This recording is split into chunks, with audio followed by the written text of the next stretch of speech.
சட்டமன்ற எதிர்க்கட்சித் தலைவராக உதயநிதி ஸ்டாலின் தேர்ந்தெடுக்கப்பட அதிக வாய்ப்புள்ளதாக கூறப்படுகிறது. தமிழக சட்டசபை தேர்தலில் தமிழக வெற்றிக் கழகம் 108 இடங்களில் வெற்றி பெற்றுள்ளது.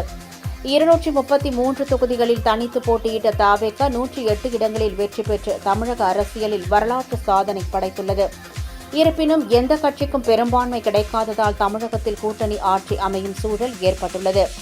திமுக 54 இடங்களில் வெற்றி பெற்றிருந்தாலும் கொளத்தூர் தொகுதியில் திமுக தலைவர் மு.க.ஸ்டாலின் தோல்வியை தழுவியதால் சட்டமன்ற எதிர்க்கட்சித் தலைவராக உதயநிதி ஸ்டாலின் தேர்ந்தெடுக்கப்பட அதிக வாய்ப்புள்ளதாக கூறப்படுகிறது.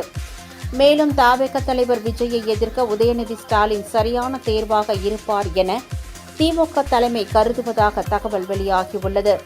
இதனால் இது தொடர்பான அறிவிப்புகள் விரைவில் வெளியாகலாம் என எதிர்பார்க்கப்படுகிறது.